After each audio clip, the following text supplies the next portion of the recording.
Hey, friends. Gene Hackman. What a fine actor.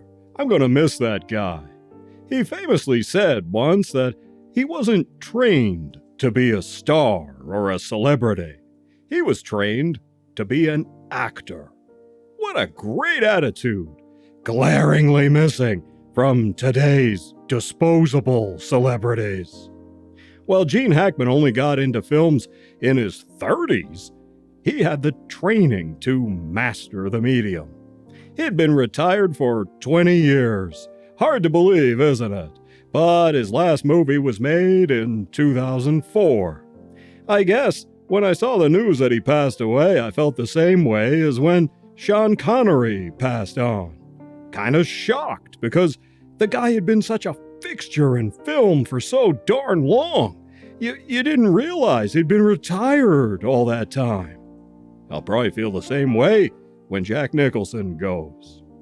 Anyway, surprisingly, I've not reviewed any Gene Hackman movies.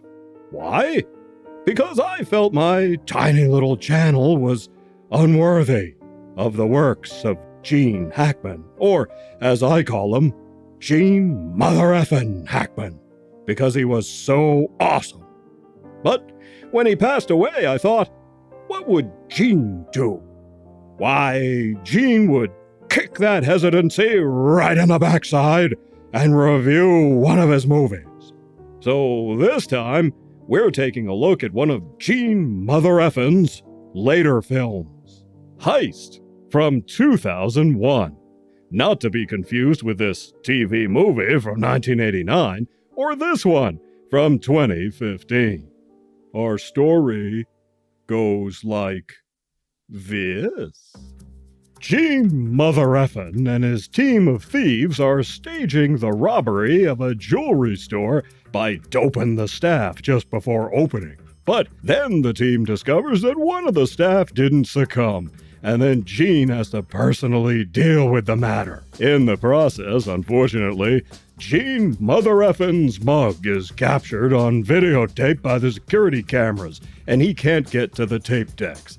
So he's been burned, meaning the cops have evidence and can identify him. Now, this robbery was at the behest of a big boss type, Mickey Bergman, who arranged the whole thing. But instead of paying off Hackman and his team, Mickey welches. He wants Gene Mother-effin to tackle something called the Swiss job.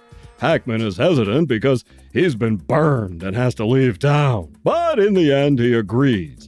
He wants to go to South America to retire, and he can't go down there with nothing, as he puts it. Gene hangs out in a boatyard, where he builds nice yachts and stuff when he's not working on cons and robberies. Now, he's married to this hot, sexy chick, not Sharon Stone, a member of the team who is way younger than him. Gene Mother-effin', living the dream, am I right? The team works out the heist, but in another complication for Gene, Mickey the Welsher insists that they have his nephew Jimmy Silk along to oversee things. So now, Gene has a spy to deal with, as well as tensions within the team and details of working out the heist. So for a while, they're planning this big caper, the Swiss job, and we, the audience, don't even know what it is. Spoiler alert, it turns out to be robbing a gold shipment from a Swiss air transport plane. Well, one thing leads to another. There are crosses and double crosses and triple crosses, maybe even quadruple crosses. Will Gene Mother-effin' and his team get the gold? Will Gene be able to retire a success or a failure? And where the hell do I find a hot chick like not Sharon Stone here? In our cast, we have the mighty Gene Mother-effin' Hackman, of course. He's really interesting in this role, as Gene himself was mulling over retirement. He was also older than most of the people involved in the project, so he felt a little bit isolated, a bit of an outsider. All things, he said, that helped inform his performance. Not Sharon Stone is played by Rebecca Pidgeon, director David Mamet's wife. He cast her in a lot of his films, and I liked her here, kind of sultry, kind of mysterious. You've got your Sam Rockwell as Jimmy Silk, he's good, kind of a partial stand-in for the audience, so the tricks of the trade, so to speak, the hows and the whys of a con, can be explained to us. Delroy Lindo plays Bobby, Gene's number 2 man. You might remember Lindo from The Core and Get Shorty. He was most recently in Sinners, which just came out as I record this. Rickey Jay, a very familiar face, plays Pinky. He was in Magnolia, Tomorrow Never Dies, and many other things. He was a sleight-of-hand magician as well as an actor. And Danny DeVito, wow, he's surprisingly good as Mickey, the big boss.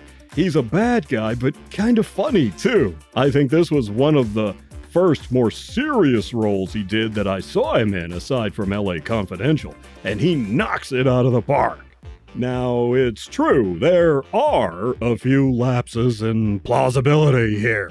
Some events seem to sort of happen conveniently, but the characters are what really sets this movie apart. Besides Gene Mother Effin and Danny DeVito, who are wonderful, Pinky, Bobby, Fran, you just like them all. Even Jimmy Silk, as played by Rockwell, you could just see that character living and breathing. And Fran is the biggest question mark. You just know there's more to her story, but instead of being a lapse or an oversight or a missed opportunity, the fact that we don't know that much about her just adds to her character, her mystery. Heist movies are always fun, and while this one does have a few convenient moments to move things along, we get to see the con play out. And like the best heist movies, you don't even know who's conning who half the time. It's fun stuff, and some of the payoffs feel straight out of something from Mission Impossible. Heist has some fine performances, and even some humor to leaven the tension. David Mamet, who also wrote the script, keeps all the plates mostly spinning, and this one is an interesting watch if you've not seen it. So I'm giving Heist 3 paws up. Not gonna lie, I'm gonna miss Gene Mother Effin Hackman. Thankfully, he's left a rich legacy for us through his work. So I'll have to review more of his pictures as we go along. You take care of yourselves, and I'll see you in the next one.